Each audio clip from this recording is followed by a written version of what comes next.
Aku terkejut.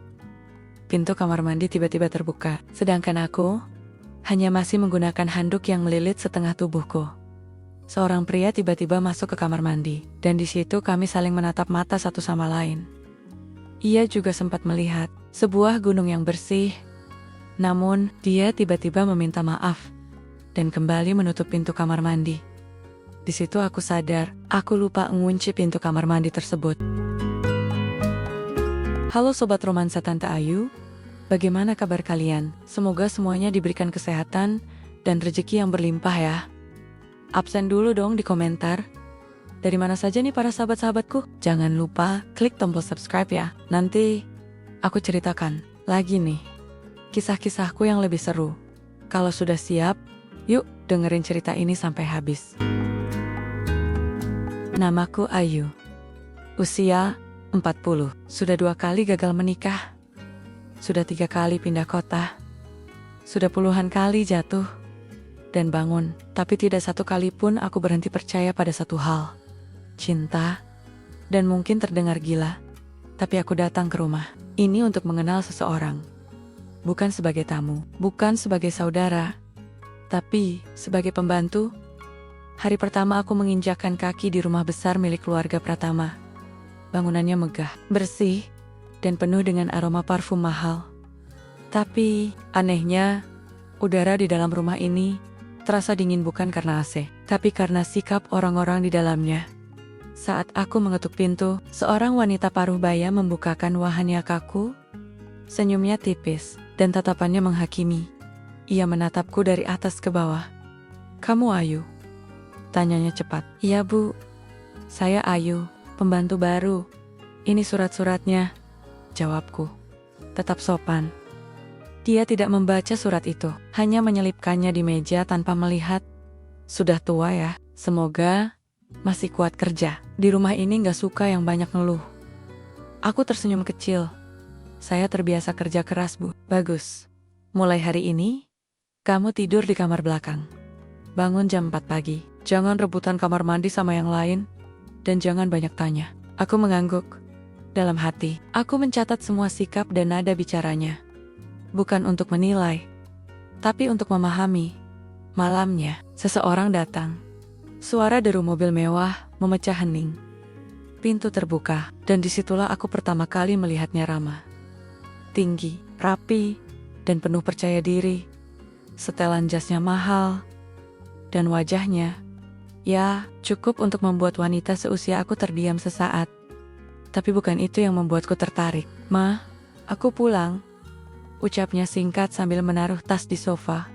Tidak menatapku sama sekali. Meski aku berdiri tak jauh di depannya sambil membawa nampan teh, ibunya mendekat dan menyambutnya hangat. "Capek Nak, Mama suruh pembantu baru masak ya. Tapi, lihat deh, dia kayaknya udah umur. Entah kuat apa enggak." Rama hanya mengangguk. "Yang penting, bisa kerja Ma.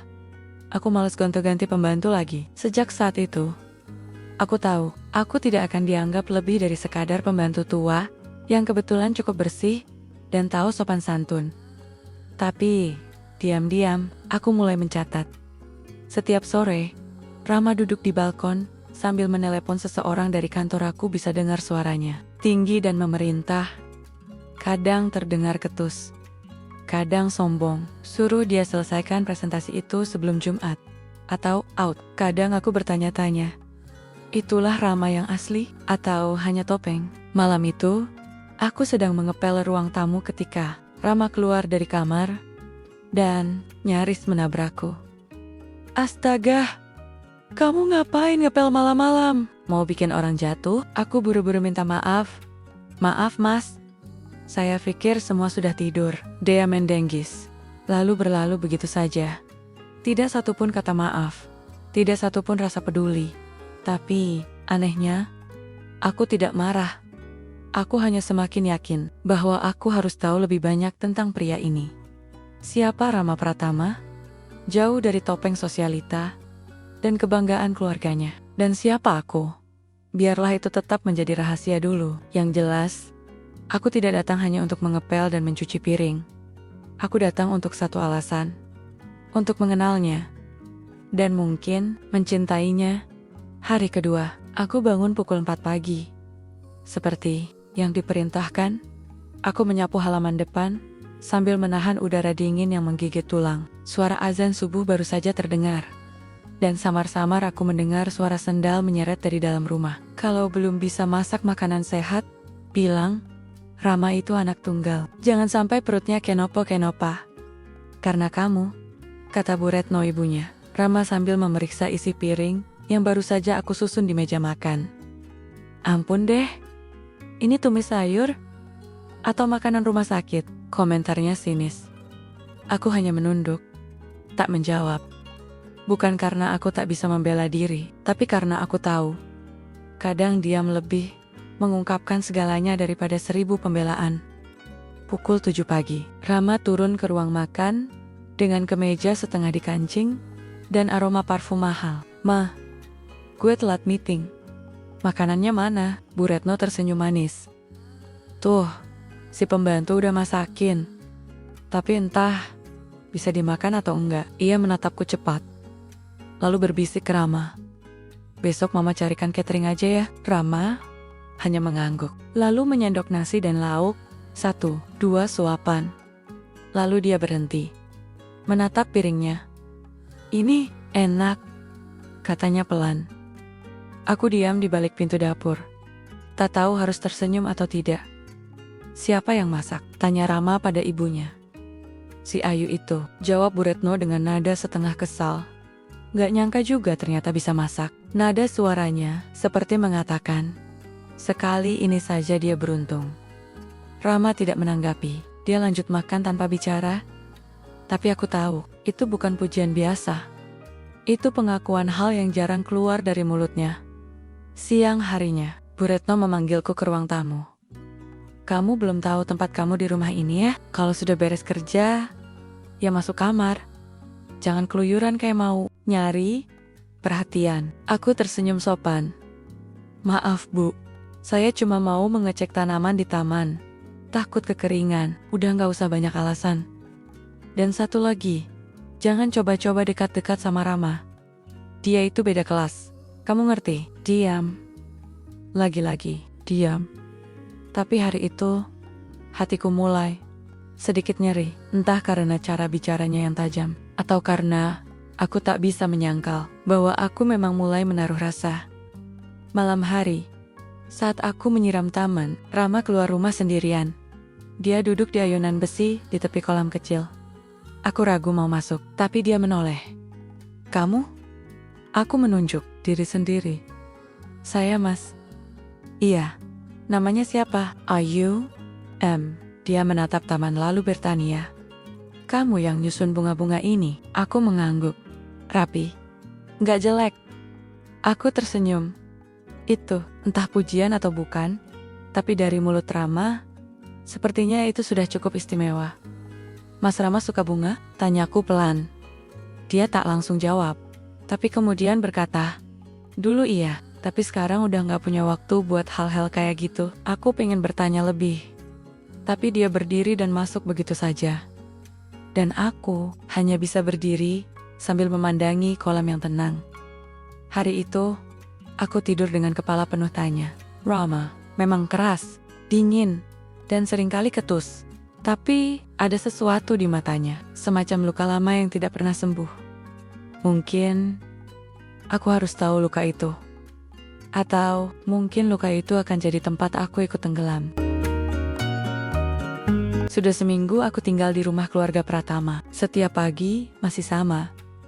Bangun sebelum matahari, membersihkan rumah, memasak, dan menghadapi tatapan merendahkan dari Bu Retno. Tapi satu hal yang berbeda. Rama mulai memperhatikan bukan berarti dia jadi ramah, tapi dia jadi sering menyapa. Kadang memuji masakan, kadang hanya bertanya soal bunga di taman. Dan malam itu, untuk pertama kalinya, dia duduk di dapur.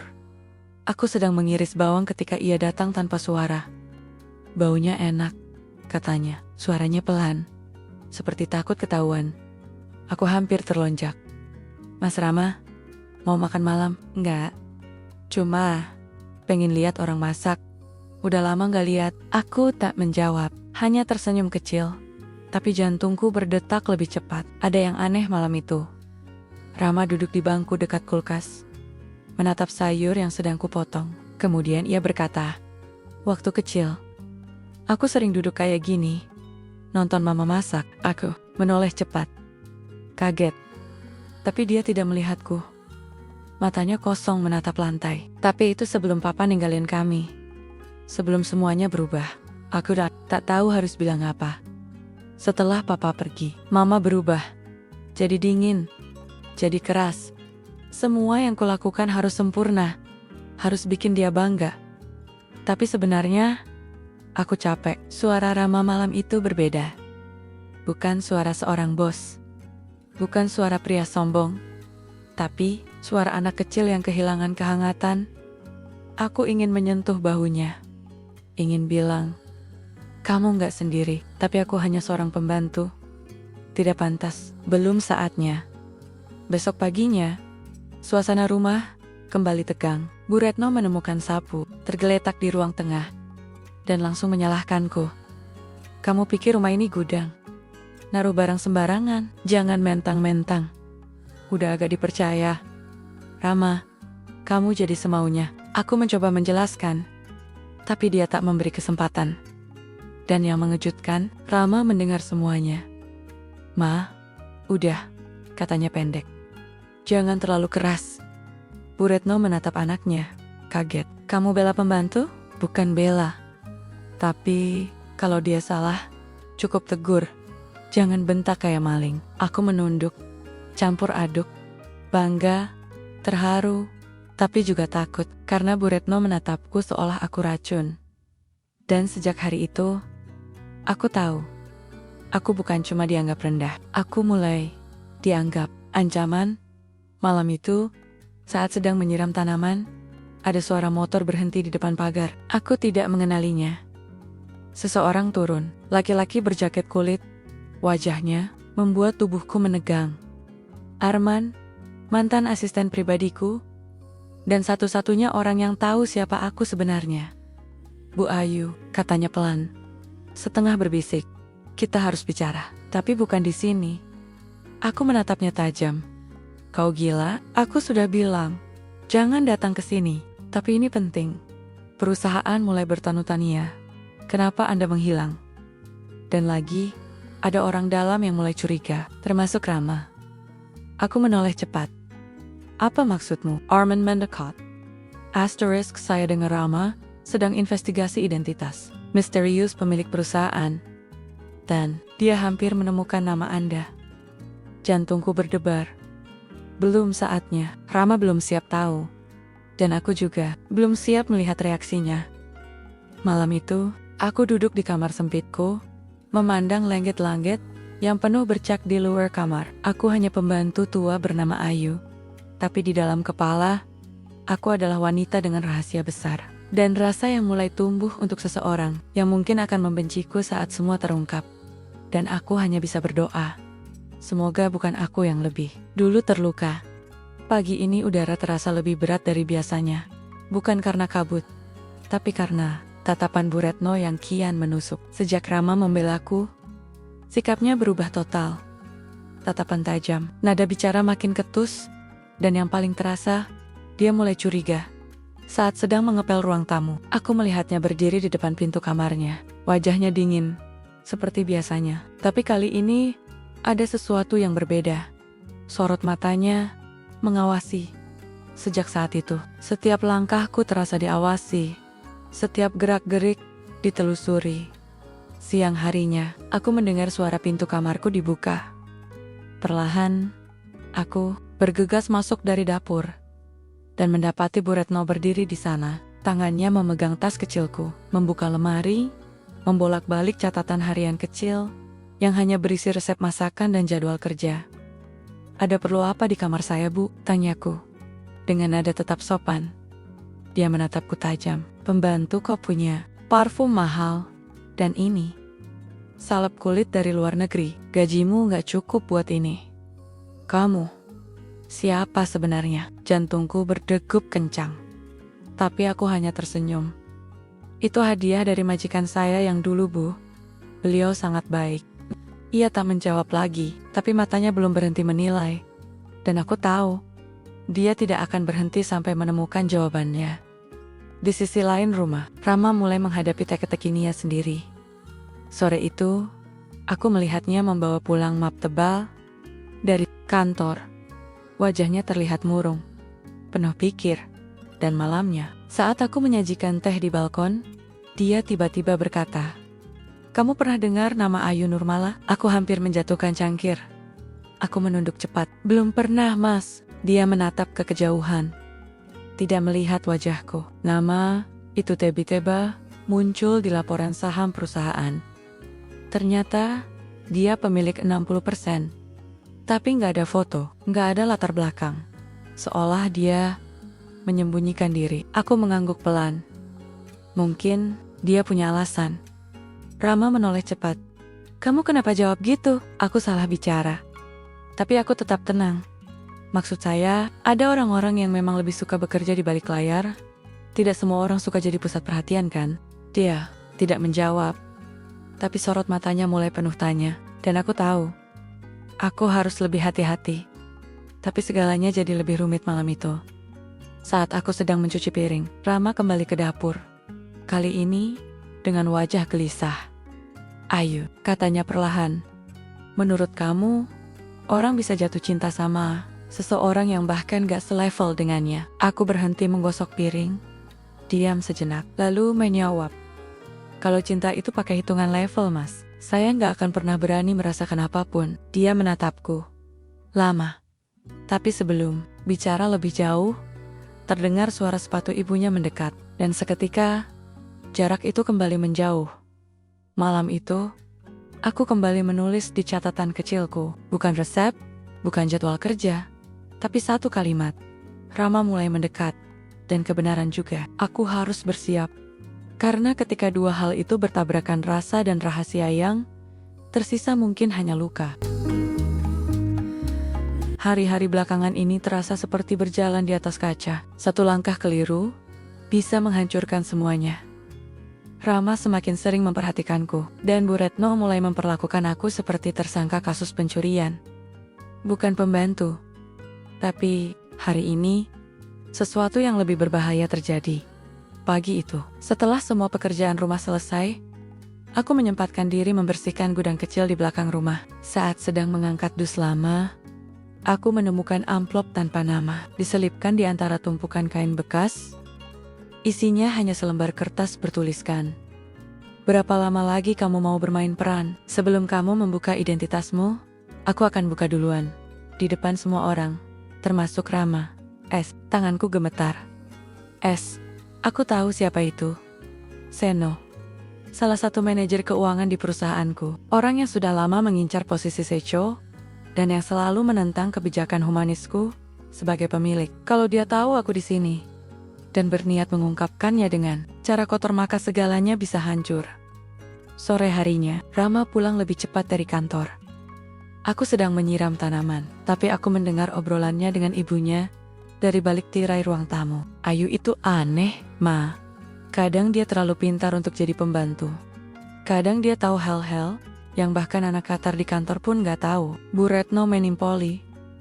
"Makanya Mama bilang, kita harus cari tahu siapa dia sebenarnya. Jangan-jangan dia itu mata-mata perusahaan lain." Aku menarik napas panjang. Semakin lama aku di rumah ini, semakin banyak orang yang ingin menguliti siapa aku sebenarnya. Dan yang paling menyakitkan, Rama ikut menduga. Malam itu, aku duduk di dapur, sendiri, memandangi buku resep yang sudah mulai kusam. Kepalaku penuh dengan kemungkinan aku bisa pergi sekarang, kabur, berpura-pura tak pernah ada. Tapi itu akan membuktikan dugaan mereka. Dan lebih dari itu, aku belum siap meninggalkan Rama. Bukan karena dia sempurna, tapi karena aku melihat sesuatu dalam dirinya yang tidak bisa dilihat orang lain. Seseorang yang terluka, tapi diam-diam ingin dicintai. Keesokan paginya, Rama masuk ke dapur tanpa mengetuk. "Ayu," katanya, tajam. "Aku mau tanya, pernah kerja di perusahaan sebelumnya?" "DMC, pernah Mas. Tapi cuma jadi bagian pantry." Namanya? Tenyonya lagi. Aku pura-pura bingung. Perusahaan kecil? Saya lupa. Udah lama banget. Dia menatapku tajam. Tapi kemudian dia tersenyum sinis. Menarik. Karena aku nemu rekaman CCTV karyawan lama waktu bersih-bersih server kantor. Ada seseorang mirip kamu, berdiri di ruang rapat eksekutif. Hatiku mencelos, tapi aku tetap menjaga ekspresi. Mungkin mirip aja, Mas. Banyak orang mukanya kayak saya. Dia tak menjawab, hanya mengangguk kecil, lalu keluar. Malamnya, aku menerima SMS dari nomor asing. Isinya, hanya, waktumu hampir habis. Pertemuan direksi minggu depan akan jadi panggung kehancuranmu. Aku menatap ponsel lama itu dengan tangan gemetar. Waktuku benar-benar semakin sedikit, dan rahasia ini bukan lagi milikku sendirian. Orang-orang mulai bermain, dan tidak semua ingin bermain adil. Aku pikir semakin aku menjaga jarak dari Rama, semakin aman semuanya. Tapi yang terjadi malah sebaliknya. Dia semakin penasaran, dan yang paling kutakuti kini mulai terjadi. Perasaannya mulai berubah. Pagi itu, suasana rumah tampak tenang. Tapi aku bisa merasakan udara berbeda. Seperti ada rencana diam-diam yang sedang disusun. Aku sedang menyiram bunga di taman saat melihat mobil mewah berhenti di depan pagar. Keluar dari dalamnya seorang pria berjas gelap, Seno. Dan ia tidak datang untuk bertemu Rama. Ia datang untuk bertemu Bu Retno. Dari balik jendela, aku melihat mereka duduk di ruang tamu. Wajah Bu Retno tampak penasaran, dan Seno licik seperti biasanya. Ada hal penting yang harus ibu tahu tentang pembantu di rumah ini, katanya sambil membuka map coklat. Pembantu? Bu Retno mengangkat alis. Ayu? Maksudnya? Betul. Tapi saya rasa dia bukan hanya pembantu. Saya curiga dia sedang menyamar, mungkin untuk tujuan bisnis, atau lebih buruk, menyusup ke kehidupan Rama. Bu Retno langsung menegang. Menyusup? Seno mengangguk. Saya sedang menyelidiki. Dan saya punya sedikit bukti. Tapi saya butuh kerja sama ibu. Aku mengepalkan tangan. Permainan kotor sudah dimulai. Sore harinya, Rama menatapku lama saat aku menuangkan teh ke cangkirnya. Kalau kamu sebenarnya bukan siapa-siapa, kenapa Seno repot-repot selidiki kamu?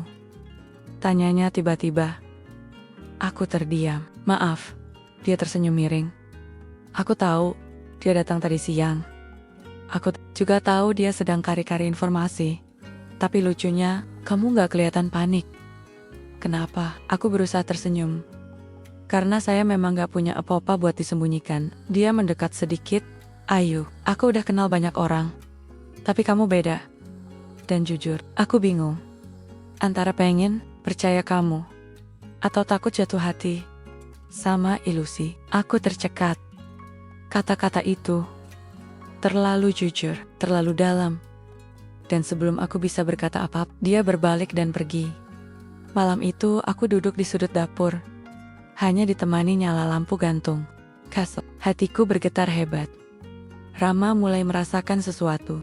Dan tapi aku tahu, jika semua ini terbongkar terlalu cepat, bukan hanya reputasiku yang hancur, hatinya juga akan ikut remuk. Aku membuka pesan terakhir dari Arman, asisten kepercayaanku. Seno sudah atur pertemuan dengan komisaris dan direktur utama. Dia akan buka semua data yang dia punya minggu depan. Kamu harus bertindak. Aku hanya membalas, belum saatnya, tapi aku siap. Keesokan harinya, Rama tiba-tiba tak berangkat ke kantor.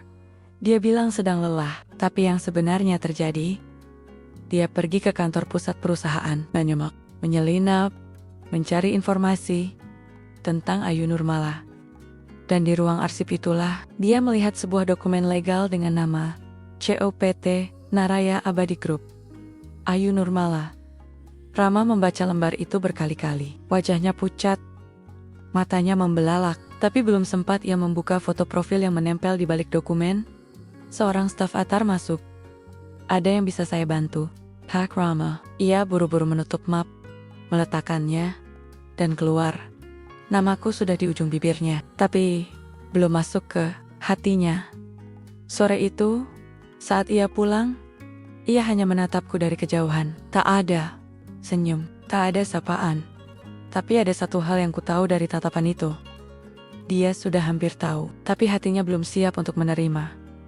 Dan yang membuat segalanya semakin rumit. Aku tidak ingin dia tahu karena dendam atau rasa curiga. Aku ingin dia tahu karena cinta. Aku bisa merasakannya. Rama berubah. Tatapannya berbeda. Lebih dalam. Lebih berhati-hati. Seolah-olah dia sedang membaca setiap gerakanku. Tapi tidak ingin aku tahu kalau dia sedang membaca. Dan aku tahu dia sudah melihat sesuatu. Pagi itu, Rama tak sarapan seperti biasa. Ia hanya duduk di ruang makan, menatap kosong cangkir kopinya yang dingin. Aku menghampirinya, membawa roti panggang seperti biasanya. Mas Rama, rotinya. Dia tak menyentuhnya. Sebaliknya, dia bertanya, Ayu, kamu percaya nasib orang bisa berubah drastis dalam satu malam? Aku menatapnya pelan. Saya percaya, Mas. Tapi bukan karena keajaiban. Biasanya karena keputusan. Dia tersenyum tipis. Kalau begitu, mungkin aku harus siap buat malam itu. Aku tak menjawab, hanya menunduk. Tapi dalam hatiku, aku tahu malam itu semakin dekat. Di sisi lain rumah, Bu Retno sedang bermain peran ganda di depan Rama. Ia tampak santai, seperti tak tahu apa-apa. Tapi, saat Rama pergi, ia segera menelepon seseorang. Pak Sino, saya sudah siapkan semua yang ibu butuhkan. Kalau benar pembantu itu menyamar, kita harus buka topengnya di depan semua orang. Seno menjawab dari ujung telepon. Tenang saja Bu, hari Senin nanti ada rapat investor dan direksi. Akan buat semua mata mengarah ke pembantu kesayangan itu, sekaligus menjatuhkannya di hadapan dunia bisnis. Bu Retno tersenyum puas. Bagus. Dan setelah itu, Rama bisa fokus dengan hidupnya. Bersama orang yang pantas, bukan orang. Dapur, aku mendengar semua itu. Dari balik dinding ruang belakang, aku mendengar mereka berdua menyusun rencana. Seolah-olah aku tak bisa mendengar, tak bisa berpikir, tak punya kuasa. Tapi mereka lupa satu hal, aku bukan hanya pembantu. Aku juga pemain. Dan aku tahu kapan harus diam, dan kapan harus menyerang. Sementara itu, Rama semakin kacau. Ia duduk di kamarnya malam-mulam, memandangi nama Ayu Nurmala di layar laptopnya. Ia membaca artikel, laporan keuangan, sejarah perusahaan. Semuanya mengarah ke satu wanita misterius yang tak pernah muncul di publik. Bahkan di foto pun, wajahnya selalu tak jelas. Sampai akhirnya, dia menemukan potongan video internal perusahaan, sebuah rekaman pendek, rapat direksi 2 tahun lalu. Dalam video itu, tampak seorang wanita berdiri di depan layar proyektor. Wajahnya hanya terlihat sekilas, tapi cukup jelas. Itu aku. Rama tertegun. Nafasnya tercekat. Kenapa kamu? Bisiknya sendiri. Tapi meskipun sudah semakin jelas, Rama tetap bungkam. Ya, karena jauh di dalam hatinya, ada satu pertanyaan yang jauh lebih mengganggunya daripada identitasku. Kalau ternyata aku mencintai seorang CO, apakah aku pantas untuk dia? Malam itu, aku memberanikan diri keluar ke balkon. Rama sudah di sana. Angin malam menyapu rambutku. Tapi yang membuatku menggigil adalah suasana yang begitu hening. Mas Rama, kataku pelan. Ia hanya menoleh sedikit. Ya, ada hal-hal dalam hidup ini yang kelihatan kecil, tapi ternyata menyimpan banyak beban. Seperti pekerjaan pembantu. Dia menatapku dalam. Ayu, sebenarnya siapa kamu? Aku tersenyum, walau dada ini bergetar. Seseorang yang sedang berusaha mengenalmu lebih dalam, tanpa membuatmu takut. Dia tak bertanya lagi. Tapi aku bisa lihat, hatinya bertanya lebih keras dari sebelumnya. Dan di tempat lain, Seno sedang menyiapkan presentasi besar untuk hari Senin. Di layar presentasinya, terbuka lebar satu kalimat. CO Ayu Nurmala, pembantu rumah tangga Rama Wijaya. Tangannya menggenggam mouse erat. Sudah cukup main sembunyi. Besok, topeng itu akan aku robek. Senin, Hari yang sudah sejak lama ditunggu oleh orang-orang yang ingin melihatku jatuh. Hari itu, ruangan rapat besar di lantai 20, kantor pusat dipenuhi direktur, investor, dan tim manajemen senior. Seno berdiri di depan layar besar. Penuh percaya diri. Berat duduk di belakang, berdandan rapi, seperti mau ke pesta kemenangan. Dan aku duduk di kursi belakang. Diam. Sebagai siapa? Sebagai pembantu? Presentasi Seno dimulai normal. Ia berbicara soal laporan tahunan, proyeksi keuangan, dan grafik keuntungan. Semua berjalan baik, sampai ia berkata, namun ada satu ancaman tersembunyi dalam perusahaan ini. Ancaman yang selama ini menyamar, menggunakan jabatan tinggi untuk masuk ke dalam kehidupan pribadi seseorang. Semua mulai menoleh. Suasana menjadi tegang. Ia mengganti slide. Di layar muncul fotoku saat sedang menyapu halaman di rumah Rama. Lalu, ia berkata, inilah wajah asli dari CEO Ayu Nurmala, perempuan yang menyamar menjadi pembantu di rumah anak pemilik saham terbesar, Rama Wijaya. Apa ini pantas disebut profesional? Apa kita mau dipimpin oleh wanita yang tidak jujur terhadap timnya sendiri? Suasana ruangan mendadak riuh, beberapa bisik-bisik, beberapa melongo. Aku tetap diam, senyap, karena aku tahu waktuku belum tiba. Dan lalu, pintu ruang rapat terbuka, keras, semua menoleh. Rama masuk, langkahnya tenang, tapi matanya tajam, penuh amarah. Dia tidak melihat siapapun, kecuali Seno. Berhenti Seno. Suaranya lantang. Seno tertegun. Rama, kamu gak tahu apa-apa. Aku tahu segalanya. Rama berjalan ke depan, termasuk siapa Ayu sebenarnya. Dan aku juga tahu siapa kamu sebenarnya. Semua terdiam. Aku memandang Rama. Kali ini tidak dengan takut, tapi bingung. Rama berdiri di depan semua orang, lalu berkata, selama ini aku pikir Ayu cuma pembantu. Tapi makin aku mengenalnya, makin aku sadar, dia bukan sekadar itu. Dia adalah wanita paling cerdas yang pernah aku temui. Paling sabar. Dan wanita yang membuat aku jatuh cinta. Aku menahan napas. Kalau kalian mau nilai dia dari caranya menyapu, mencuci, atau memasak, maka kalian tidak layak duduk di ruangan ini. Karena kalian sedang lupa. Nilai seorang pemimpin bukan dari jas atau kursinya, tapi dari hatinya. Seno gemetar. Kamu dibutakan cinta. Rama menoleh padaku. Mungkin, tapi untuk pertama kalinya, aku merasa melihat dengan jelas. Lalu, ia berkata lantang pada semua yang hadir. Jika kalian ingin mempertahankan integritas perusahaan ini, maka berhentilah menghakimi wanita yang kalian bahkan belum benar-benar kenal. Ruangan kembali hening. Lalu perlahan, semua mata beralih padaku. Beberapa mulai berbisik lagi, tapi kali ini bukan dengan nada meremehkan. Mereka mulai mempertanyakan keyakinan mereka sendiri. Setelah rapat selesai, aku berjalan keluar tanpa berkata sepatah pun. Rama menyusulku ke koridor. Ayu, aku tahu kamu belum bisa maafkan semua yang terjadi. Tapi aku gak bisa diam. Aku gak bisa lihat kamu diserang sendirian. Aku menatapnya. Kenapa kamu lakukan itu? Dia menendak. Karena aku lebih takut kehilangan kamu daripada kehilangan jabatan. Aku menahan air mata yang nyaris pecah.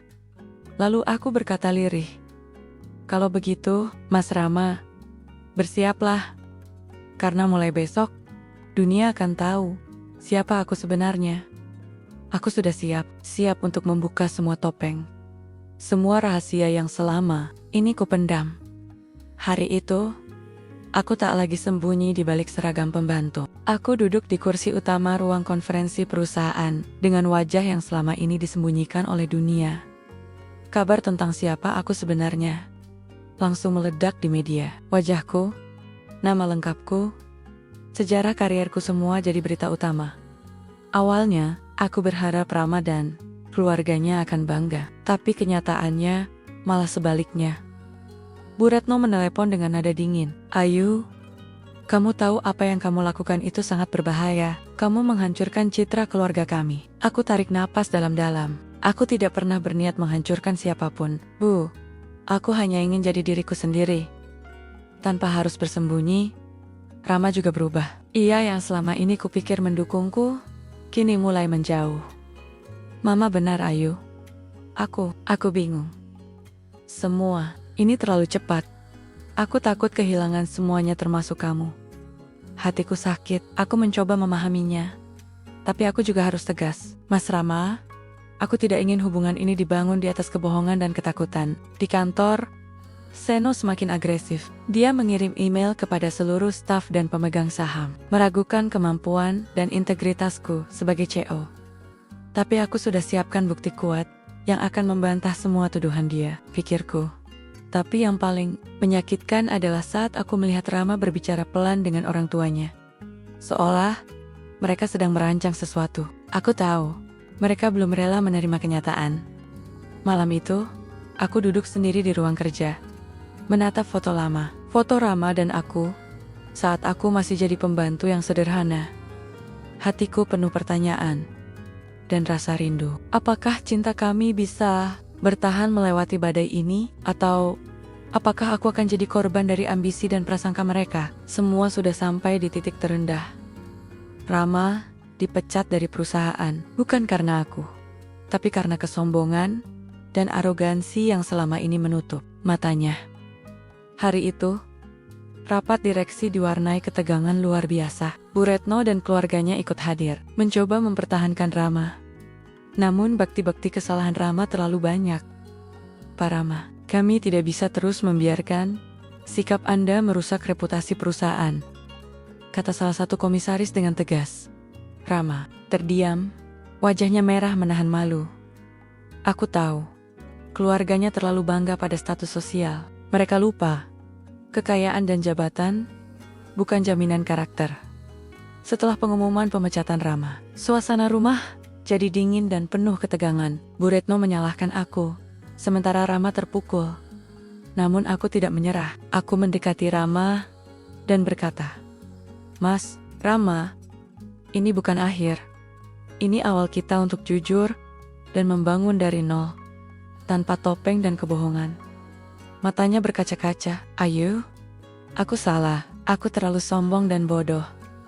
Tapi aku ingin berubah untuk kamu." Aku tersenyum dan meraih tangannya. Kita akan hadapi semuanya bersama. Beberapa bulan kemudian, Rama mulai membangun hidup baru. Tanpa bantuan keluarga yang terlalu membanggakan diri, tapi dengan hati yang lebih terbuka dan tulus. Dan aku tetap menjalankan perusahaan besar ini. Tapi kini tidak sendiri. Cerita kami mungkin penuh drama dan rintangan. Tapi cinta sejati selalu menemukan jalannya. Dan aku, pembantu yang dulu dianggap remeh, kini berdiri kuat bersama cinta dan cita-cita.